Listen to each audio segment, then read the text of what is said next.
What was initially promoted as a transformative change in the most emblematic and, at the same time, most limited race of the Formula One calendar ended up once again highlighting the sport's resistance to evolve precisely in the areas where change is most urgently needed. The mandatory introduction of 2 pit stops during the Monaco Grand Prix was widely advertised as an innovative measure designed to break away from the extreme predictability that has dominated the Monte Carlo track for decades. The expectation was that this new requirement would create a more dynamic race, with more aggressive tire strategies, an increase in overtakes, and a scenario in which drivers would be forced to take bold actions to gain positions on the track. In practice, however, the outcome was quite different.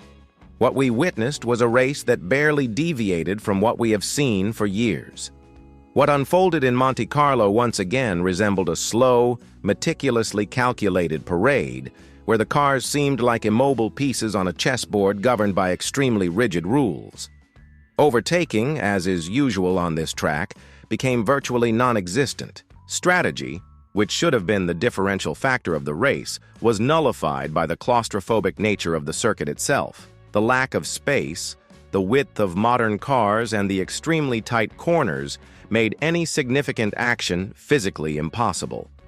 The result was a static race, where the top 4 drivers crossed the finish line in exactly the same order that was established in the early laps, proving that not even the 2-stop rule could alter the familiar, monotonous script. Despite this failed attempt to generate excitement, Monte Carlo continues to be marketed as a crown jewel on the calendar, although its current shine is more tied to the glamour of its scenery and the constant presence of celebrities than to the sporting essence that should define motorsport. When we watch a McLaren, a Ferrari, and a Red Bull follow each other for over 70 laps without a single meaningful position change, the feeling of helplessness against the layout becomes stronger. And that raises one of the most uncomfortable and avoided questions among those who govern the sport. Does Monaco still make sense in modern Formula One? Lando Norris's victory, though important, was achieved more due to the impossibility of being overtaken than through an actual on-track battle. Even so, it marked a significant moment in his career. He closed the gap to Oscar Piastri, his teammate, bringing the difference down to just 3 points and reigniting a potential internal rivalry that could shake up the remainder of the season. Charles Leclerc, the local hero, once again saw his hopes fade in a solid yet powerless performance against the limitations of the track. Max Verstappen, a driver who has already triumphed under various adverse conditions, finished in 4th place after Red Bull tried a bold strategy, delaying his final stop to the penultimate lap in hopes of a safety car intervention that never came. The frustration, therefore, did not stem from a lack of effort, but from the physical inability of the track to accommodate real battles. The narrow circuit, bordered by barriers on all sides, has become a place where any attempt to overtake is an invitation to disaster. Norris, Leclerc, Piastri, and Verstappen, all talented enough to put on a spectacular show, ended up trapped, prisoners of the layout and the logic that in Monaco, playing it safe is often the best strategy. In this scenario, Formula One seems more like an exhibition of precision than a true competition. Martin Brundle, former driver and respected commentator for the British broadcaster Sky Sports, captured the sentiment of many fans when he stated that current regulations have turned races into endurance games. According to him, this should be the pinnacle of motorsport, where the best drivers in the world face each other at the limit, not a sequence of controlled laps with drivers avoiding any kind of risk. Brundle's criticism became especially relevant when it became clear that the only genuine excitement came from artificial maneuvers and manipulations in the midfield, where teams like Racing Bulls and Williams used creative strategies to take advantage of loopholes in the rule book. Liam Lawson, for example, played a tactical role by deliberately slowing the pace, allowing his teammate Isaac Hadjar to complete both mandatory stops early and secure a historic 6th-place finish. Mercedes, meanwhile, had a chaotic afternoon, caught in a web of difficult decisions that involved George Russell and young Kimi Antonelli in situations bordering on the absurd. At one point, Russell even chose to serve a penalty for pit lane infringement rather than yield track position, illustrating how distorted the race logic had become.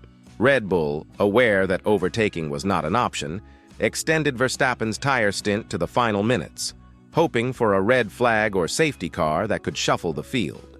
But nothing of the sort occurred. The top 4 positions remained unchanged. Leclerc tried to apply pressure to Norris, but was thwarted by the physics of the track. Hamilton, isolated in 5th place, ran what was essentially a series of fast laps, resembling a private time trial rather than an actual race. Further down the grid, a true choreography of artificial strategies took place. Carlos Sainz and Alexander Albon engaged in a calculated dance of pit stops, exploiting every small gap available. Antonelli and Russell used the escape road as a tactical tool, and when instructed to return a position, Russell refused, opting instead to accept a penalty. The race became a clear example of how poorly designed regulations can be twisted in desperate times. Fernando Alonso, meanwhile, had his afternoon ruined by a mechanical issue that caused his Aston Martin to release smoke before coming to a complete stop. Once again, bad luck prevented the Spaniard from showcasing his skill. Even the race start lacked excitement. Gabriel Bortoleto tapped the wall at Portier, triggering a virtual safety car. Drivers like Yuki Tsunoda, Pierre Gasly, and Ollie Behrman tried to capitalize with early pit stops, but none succeeded. Gasly, in an overzealous attempt to pass Tsunoda, ended up crashing his Alpine. Another failed attempt to create action where the track simply doesn't allow it. In the end, everything was resolved without overtakes, with positions determined by tire preservation, pit stop timing, and traffic control. Red Bull stopped Verstappen late, knowing there were no positions to be gained. Simply as a precaution, Norris managed the race calmly, responded when necessary, and maintained his lead with authority. But even his commanding performance was overshadowed by the existential crisis looming over Monaco. It's hard to sell this event as the peak of motorsport when the race delivers so little. At some point, tough decisions must be made. Whether it's through smaller cars, redesigned circuit layouts, or even an alternative Monaco track, Formula One can no longer rely on emotional attachment to justify inaction. Norris's win disrupted Piastri's perfect start to the season, brought Verstappen back into the fight, and intensified the internal battle at McLaren. Yet even that narrative wasn't enough to compensate for the lack of true drama on track. Analysts such as Ted Kravitz and Bernie Buscombe insisted during pre-race commentary that a lap time advantage of at least 4 seconds was required to overtake in Monaco. That might have made sense in the past, but today, such reasoning sounds outdated. We saw cars clocking times around 1 minute and 14 seconds on clear track, but completely unable to pass rivals who were 5 seconds slower per lap.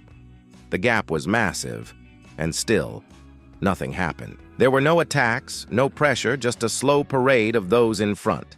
The two-stop rule may have been well-intentioned, but it failed not because it was a bad idea, but because the teams quickly found ways to bypass it. They created large gaps between cars with coordinated pacing to shield their drivers. Perhaps it's time the governing body considers drastic measures, such as enforcing a minimum lap time to prevent such manipulation. As for the layout, removing the harbor chicane, extending the straight, or adding a new turn near the pier could be ideas to explore. Some even suggest reopening an older section before Portier to create a new overtaking zone, but once again, safety and tradition stand in the way. This is not a new issue, but it has never felt so urgent. The Monaco Grand Prix still carries symbolic prestige, but it has lost its sporting function. What we saw on track was more of a stylistic representation of Formula One than a real contest. Track, rules, and the size of modern cars no longer work together. And as long as this disconnect persists, no amount of nostalgia can hide the reality that this is not what Formula One is meant to be. What happens next remains uncertain. But this weekend served as a warning. The next change must be real, and it must be deep. Because right now, the only thing more outdated than the circuit is believing things will improve on their own. And you? What did you think of all this?